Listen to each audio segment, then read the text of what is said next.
নমস্কার, সবাই কেমন আছেন? আশা করছি সবাই খুব ভালো আছেন আর আমিও ভালো আছি। নতুন বছর তো শুরু হয়েছে, বেশ কয়েকদিন হয়েই গেল। আর আজকের দিনটা কিন্তু নতুন বছরের প্রথম দিন। নতুন বছরের অনেক অনেক শুভেচ্ছা ও ভালোবাসা আপনাদের সবাইকে জানিয়ে আজকের ব্লগটা শুরু করলাম। আশা রাখছি আজকের ব্লগটা আপনাদের কাছে খুব ভালো লাগবে। আজকের দিনটা ছিল বৃহস্পতিবার। সকালবেলা ঘুম থেকে উঠে আশিবাসি কাজকর্ম সেরে ঠাকুরের বাসনগুলো বের করে মেজে একেবারে ঠাকুরের সামনে উপুড় দিয়ে রাখলাম জল ঝরানোর জন্য। আর এখন প্রায় ওই 9:30 মতো বাজে। ছেলে এখনো পর্যন্ত ঘুম থেকে ওঠেনি, তো এখন সবার প্রথমে ওকে ঘুম থেকে তুলবো, তারপর বিছানাটা গুছিয়ে তারপর সংসারের বাদবাকি কাজকর্ম যা আছে সেগুলো করব। এই শীতের সকালে আমাদের বড়দেরই ঘুম থেকে উঠতে একদমই ইচ্ছে করে না। ঘুম ভাঙলেও বিছানার মধ্যে মনে হয় যেন শুয়েই থাকি। আর ছোটরাও ঠিক তেমনই, বিছানা থেকে একদম উঠতে চায় না। আর আমার ছেলে তো 9টা, 9:30, 10টার আগে ঘুম থেকে উঠতেই চায় না। আর এখন যেহেতু স্কুল নেই আর কোনো চাপ নেই, তো সেই জন্য যতক্ষণ ইচ্ছে ততক্ষণ পর্যন্তই ঘুমোই। তবে সকাল সকাল ঘুম থেকে ওঠা তো শরীরের পক্ষে খুবই ভালো এবং মানসিক দিক থেকেও কিন্তু খুব ভালো। তো যাই হোক, সেটা তো আমরা সবাই আর করে উঠতে পারি না। তো এদিকে দেখুন, ছেলেকে অনেক আদর টাদর করে ঘুম থেকে এখন ওঠানো হচ্ছে। আরও কম্বল মুড়ি দিয়ে আরও ঘুমোতে যাচ্ছে, তো জোর জবরদস্তি আর কি ওঠানো হলো।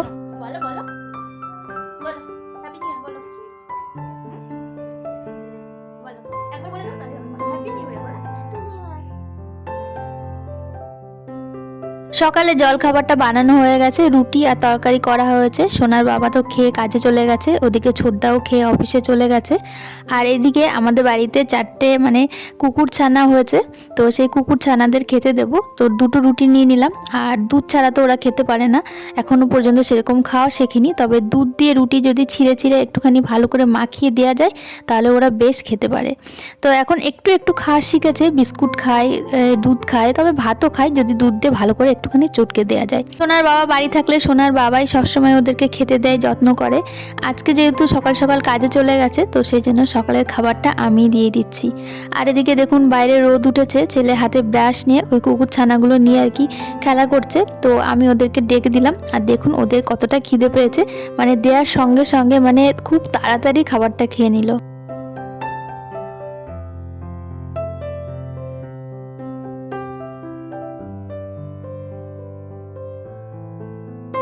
ওদেরকে খেতে দিয়ে আমি এদিকে বিছানাটা গুছিয়ে নেব। ছেলে তো ওদিকে হাতে ব্রাশ নিয়ে রোদে ঘুরে বেড়াচ্ছে।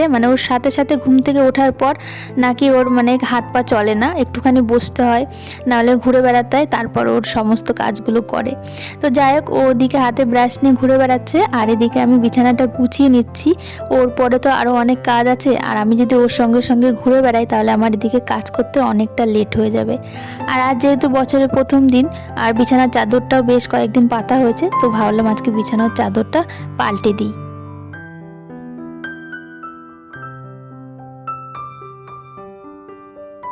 আপনারা আজকের এই ব্লগটা দেখছেন, এই ব্লগটা কিন্তু ওই প্রথম দিনই শ্যুট করা ছিল, এডিটিং বাকি ছিল। আর তারপর 2-3 দিন বাদে আমি চলে এসেছি বাপের বাড়িতে বেড়াতে। তো এডিটিংটা করা হয়েছে কিন্তু ভয়েস ওভারটা দেওয়া হয়নি, তো সেই জন্য কয়েকদিন লেট হয়ে গেল পোস্ট করতে।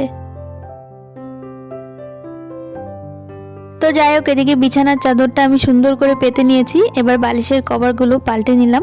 আর এদিকে বিছানাটা আমার সুন্দর করে গোছানো হয়ে গেছে। আর এরপর যাব রান্নাঘরে।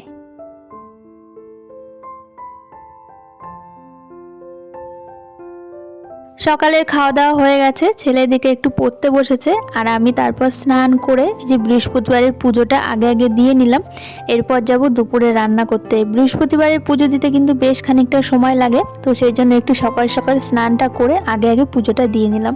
আর এবার নিশ্চিন্তে দুপুরে রান্নাটা করব। গতকালকেই মাসকাবারি বাজার করা হয়েছে, আর এগুলো এখনো পর্যন্ত গোছানো হয়নি। আর গোছানোর দায়িত্ব মায়ের, তো মাই সমস্ত কিছু গুছিয়ে রাখে।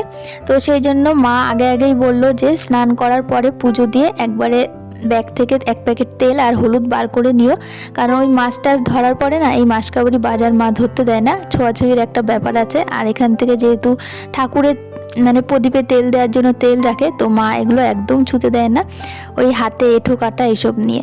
তো সেই জন্য স্নান করে পুজো দিয়ে একেবারে 1 প্যাকেট তেল আর একটু হলুদ বার করে নিলাম।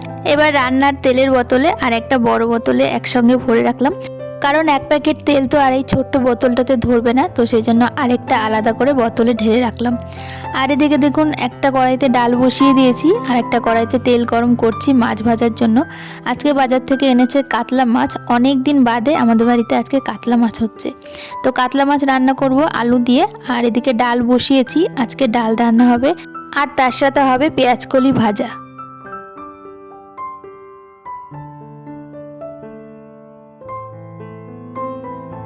আজকে দুপুরের একদম সিম্পল মেনু, আপনাদের সঙ্গে ডিটেলস আর শেয়ার করলাম না।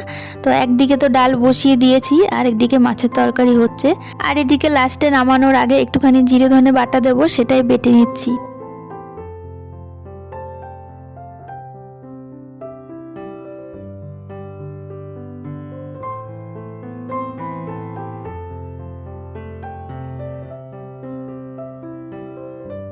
মাছের তরকারি আমার হয়ে গেছে, এদিকে নামিয়ে নিলাম আর ওদিকে ডালটাও ফোড়ন দিয়ে দিয়েছি। আর এরপর ভাজা রয়েছে, তো ভাজাটা বসিয়ে দেব। ভাজার মধ্যে পেঁয়াজকলি, আলু আর ফুলকপি দিয়েছি আর তার সাথে দিয়েছি মটরশুঁটি। সমস্ত সবজি দিয়ে আজকে একসাথে ভাজা করব, আর শীতকালে এই ভাজাটা খেতে কিন্তু দারুণ লাগে। তো একদিকে ভাজা বসিয়ে দিয়েছি আর একদিকে রান্নাঘরটা আমি পরিষ্কার করে নিচ্ছি, আর ভাজাটা হয়ে গেলেই সবাইকে খেতে দেবো। তো চলুন আজকের ব্লগটা এখানেই শেষ করছি। আজকের ব্লগটা আপনাদের কাছে কেমন লাগলো অবশ্যই কমেন্টের মাধ্যমে জানাবেন। যদি ভালো লাগে একটা লাইক করে দেবেন।